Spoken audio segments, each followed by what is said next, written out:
ESPN, the world's leader in motorsports television, presents Speedworld. The long, fast, and bumpy straightaways, the sweeping corners where old airport runways meet. This can only be Sebring, the Central Florida sports car course where the world's most famous brands battle for the World Championship.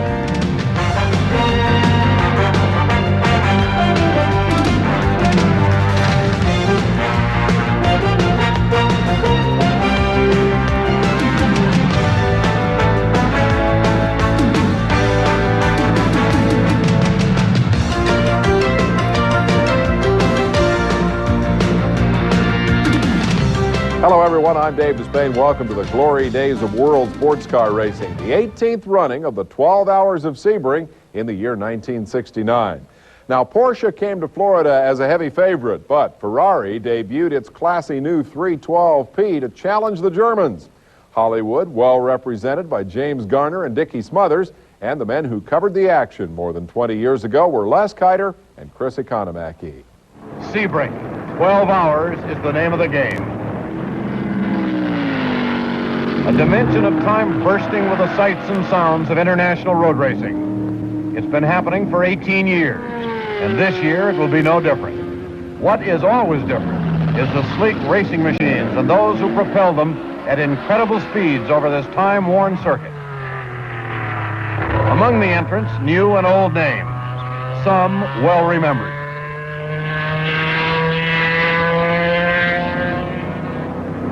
Ferrari, after a 2-year absence, unveils a 12-cylinder prototype. And in the tradition of racers bearing this famous marquee, the new 312P is brilliant red, sleek, and powerful. Two of the world's best drivers will command her, Chris Amon of New Zealand and America's Mario Andretti. Returning to defend last year's triumph is Porsche with 5 908 Spyders. Clearly the most dominant team at Sebring. Porsche's now threatened to overwhelm the opposition in sheer numbers.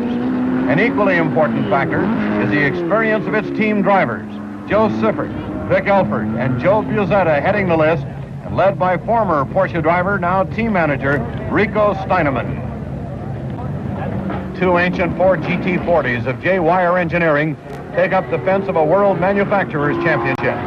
The 5-year-old cars will be piloted by the brilliant young Jackie Ickx of Belgium, and England's Jackie Oliver, David Hobbs, and Mike Halewood.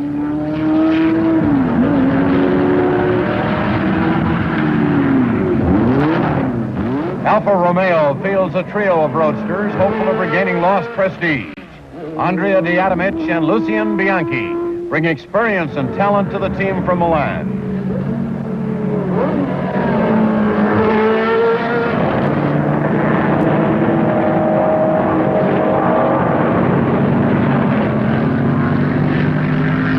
Chevy of Penske Racing, fresh from its win in Daytona's 24 hours a month ago, is a potent entry, with Mark Donohue and Ronnie Bucknam sharing the wheel.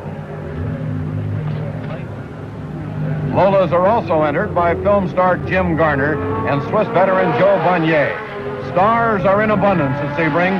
TV's Dick Smothers will drive a Porsche 906. The days preceding the 12 hours are spent setting up the cars, surveying of the circuit, cutting fractions off lap time. It was no surprise when the Amon Andretti Ferrari took top qualifying honors with an astonishing 2 minutes and 40 seconds, lowering the previous record by 9 seconds. Fractionally slower, the Donohue Bucknam Lola, the number 29 Porsche of Mitter and Schutz, third fastest. 4 of the 5 factory-entered Porsches made the top 10. With the German cars in such a commanding position, race strategy became the big concern of other top contenders. But Porsche's position was of some delight to its team manager, reporter Chris Economaki and Rico Steinemann. How will you run the battle? Well, we'll see to go as slow as possible in order to win. No rabbit, no one car to lead in the beginning and burn out the opposition? We'll see if, with the speed we can do, we are able to stay with the leaders. If we can, all right. If we can't, well, then we'll go slower. Pole sitter Chris Amon doesn't think the Ferrari speed is an advantage against Porsche's numbers. This does make a problem because obviously we can't have any strategy. We've just got to stay in sight of them and keep going pretty hard all the way through, whereas they can afford to run 2 or 3 of their cars very fast, and at the risk of breaking down, they've still got a backup. David Hobbs, you're the team driver on a GT40, 6 seasons old. Almost every other car in the competition today is new for the race. What are your chances? Well, quite honestly, our chances diminish with every new appearance, but we're 11th and 12th fastest today, which is about our lowest record so far, and I think we're just going to go for a finish and hope that all the others blow themselves up. Roger Penske sums up the general consensus on race strategy. Well, Chris, we are going to run this race to finish it. I told Mark that I don't care whether he's last on the first lap. I do not want the car damaged at the beginning. I want to run smooth, and we'll start racing in the last 2 hours. The hour for racing is here. Time, 10:59 a.m. Seconds before the 11 o'clock signal. The grid is cleared, and the drivers instructed to take their positions for the Classic Le Mans start.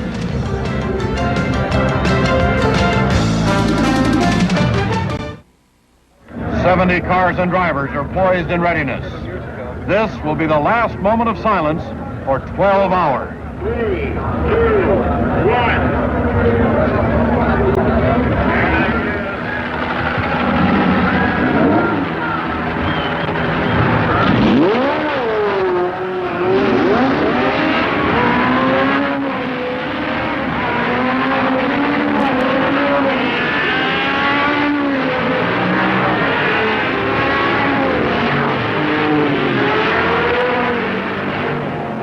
Joe Sifford is first away in Porsche number 31 and leads 3 other team cars in what appears to be a Porsche parade. Next in line is the number 34 Alpha of Cassoni and Galli, just ahead of Donahue's Lola.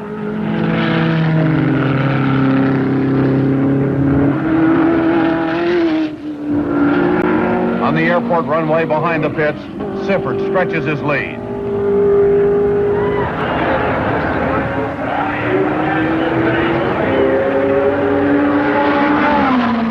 Lap 1 is history. Time, 11:02:52. Team manager Roger Penske gives Donahue his deficit as he hurries past in pursuit of the Porsches. The blistering pace and boiling heat was more than the Alphas could take. The Virgin cars lacked preparation time and suffered from overheating. Scratched the Alphas. The Porsche of Vic Elford was nearly scratched when Elford wiped out a course marker, necessitating some plastic surgery to the front end.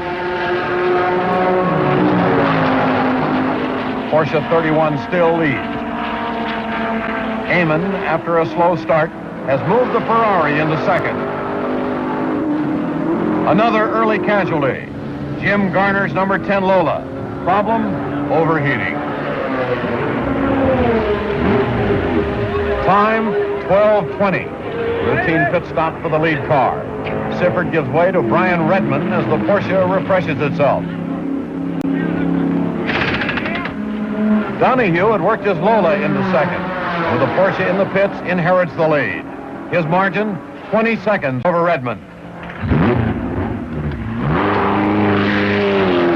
The X Oliver Ford GT40 running steady in 8th position, 2 laps back.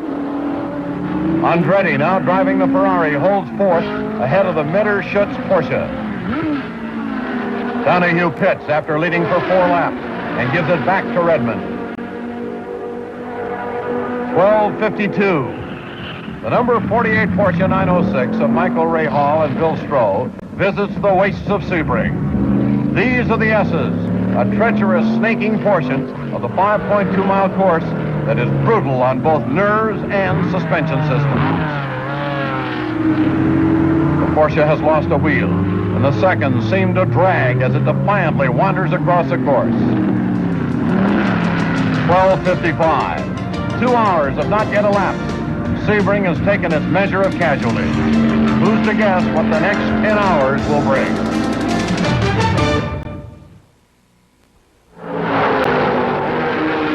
Pit straight at Sebring. Donahue's Lola challenges the number 31 Porsche and at full bore snatches the lead. Sebring 12-hour endurance race is 3 hours old. Les Kiter here at Mike's side, where we've been witnessing one of the most exciting races in the 19-year history of the Speed Classic. Redmond in the Porsche takes advantage of a traffic snarl that jams the Donahue-Bucknam Lola at the Green Park chicane. Redmond sneaks inside the Lola and is back in front.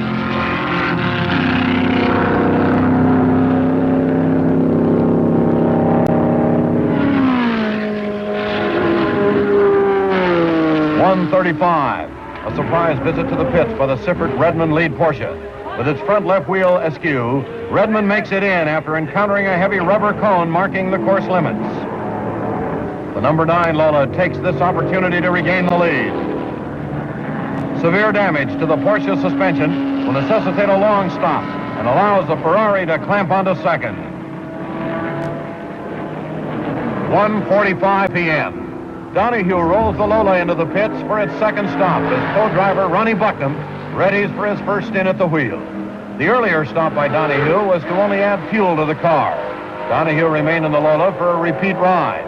That stop was timed at 20.5 seconds, allowing Donahue to stay close to the lead. Let's put the clock on this one.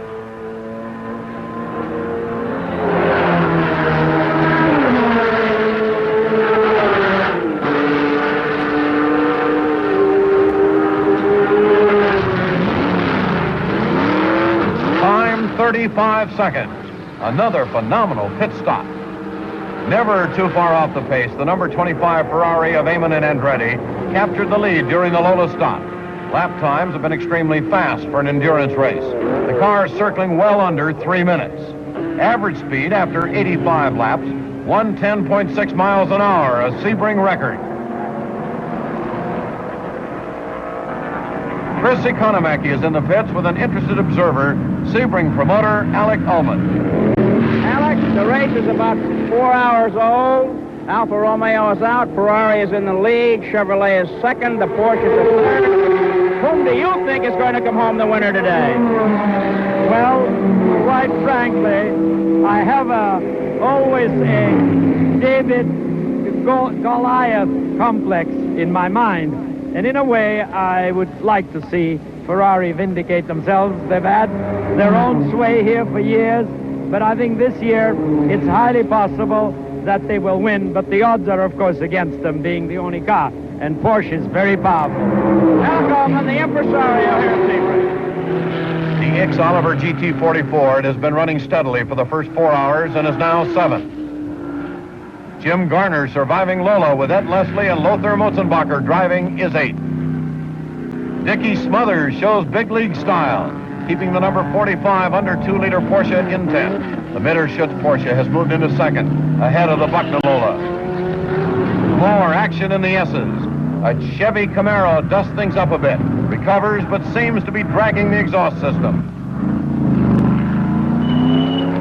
3:10. Past the 4-hour mark, Chris Amon steams into the pits. No routine stop this. There's damage to the front end of the Ferrari. Attempt to unblock the air intake to the radiator has cost the Ferrari valuable time. Gerhard Mitter moves the Porsche out front.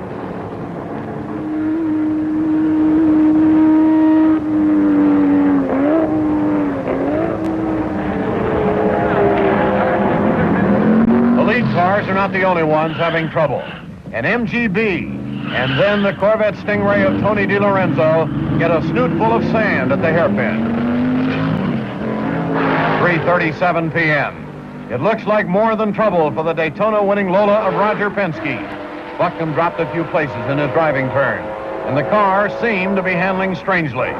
Donahue took it out for one lap and returned to the pits. For the look of things, suspension failure will shut down the Lola. Let's get the story from Chris Economaki and Roger Penske. Well, Roger, you win one, and here at Sebring you lose one. The problems, were they at all, could they have been anticipated by you?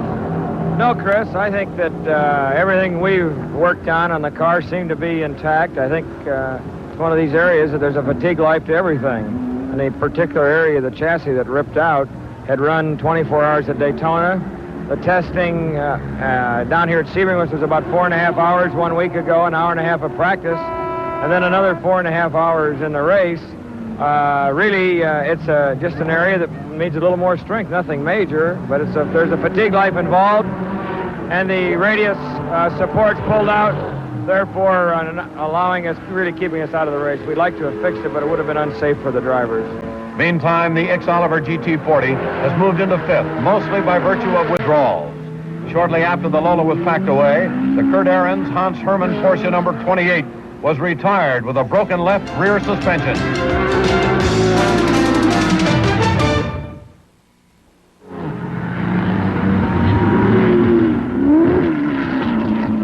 .5:15, past the halfway point. Less than 2 hours after the first Porsche was withdrawn, the Siffert Redmond prototype retires. Porsche team manager Rico Steinemann. I see the second of your 5 cars has just been retired from the race. What is the problem? It's rear right-hand suspension. On the first car, it was rear left-hand suspension, and now that the engines are fine, we seem to have a new problem. What about the remaining 3 cars and half the race to go? Well, we'll find out. Are you doing anything? Are you slowing them down, or what action are you taking? I cannot afford to slow them down, because then the Ferrari can slow down as well. The Ferrari, in fact, is stopped. After exchanging the lead with the number 29 Porsche, Eamon brings the Ferrari in with a serious overheating problem.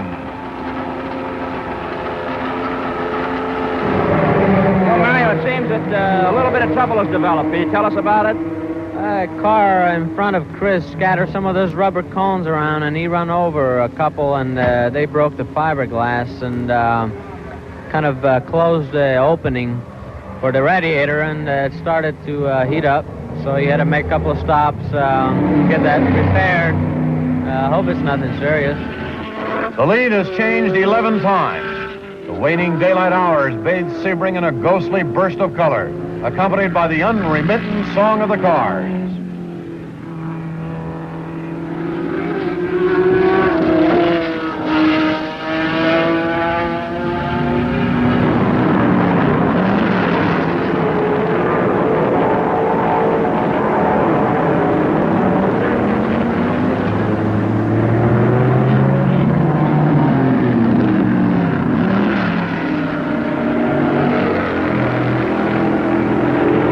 Settles over the Sebring race course.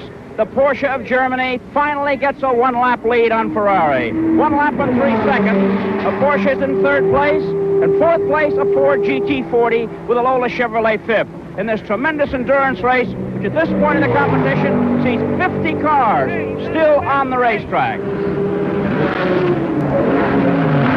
7:30. The lead Porsche is in the pits. After leading the race for almost 2 hours, Gerhard Mitter limps in with a broken chassis. Like Daytona 2 months earlier, the Porsches are plagued with a cancerous malady that seems destined to strike them all.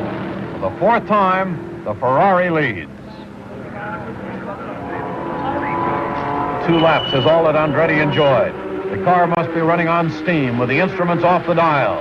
The red-hot engine boils away the water, and the unbelievable fact is that the Ferrari can run so quickly with an engine as hot as a tinderbox. The Busetta Stoneland Porsche is the new leader. Chris Economaki is with Ferrari team manager Mike Parks. What is that last problem, Mike? Well, the car seems to be losing water, and we have to... It's overheating it somewhat. So we have to stop and add water, and then it boils, and we have to add some more. But it's still going anyhow. 8 p.m. and into the 10th hour. There are 3 Porsches running. One of them leads. Ferrari is second, and a car no one gave a chance is third, the Ford GT40. The only Porsche to have survived chassis problems is finally bitten. Busetta Stoneland 908 prototype relinquished the lead for a complete rebuilding of the rear suspension. This will drop it out of contention. Once again, and for the 5th time, the incomparable Ferrari assumes the lead.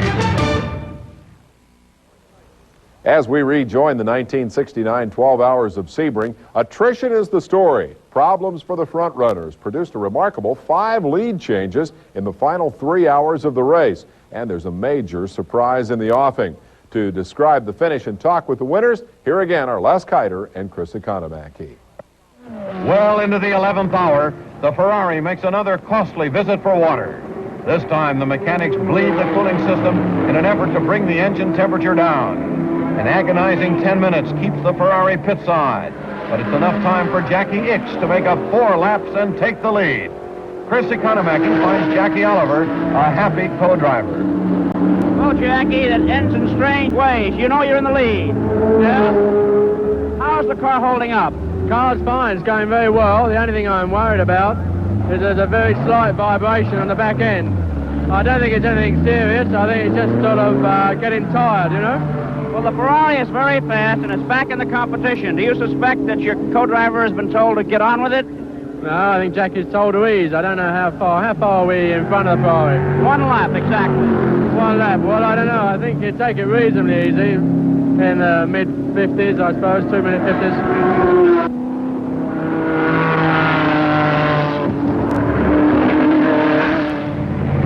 It seems no one is immune from the ravenous Sebring track.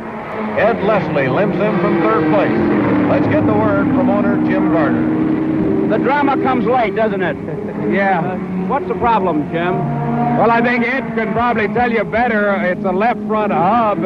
I think it's a matter of getting it off and replacing it immediately, isn't it? Going down the back straight when I put the brake pedal on, it didn't come back. And then it seemed all right. When I put it on down by the scoring stand, why, something broke. And it was just like you had a screwdriver stuck in a wire wheel. It made all the noise in the world, and it broke loose.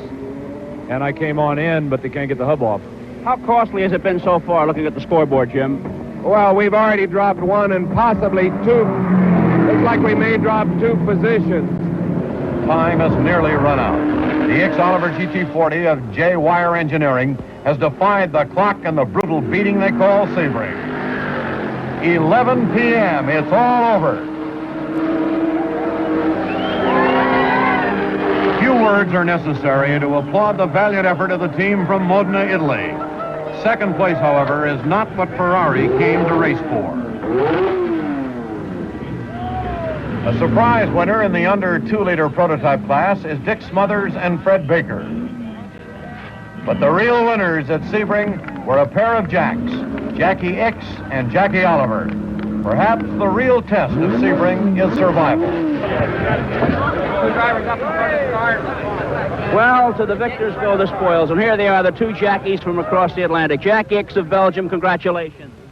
Well, thank you very much. Anyway, we are very happy for that win, especially because we have a very nice crew and all the people who have worked very hard for us. Time, 12 hours, 1 minute, and 25 seconds. Average speed, 103.363 miles per hour, a Sebring record till next year. Well, that was a fine swan song for a racing design that displayed remarkable staying power. The Ford GT40 made its Sebring debut with a runner-up finish in 1965 and finally won in 1969. It's startling that Ickx and Oliver were only the 12th fastest car in qualifying and led a mere 35 laps, but that included the lap that mattered.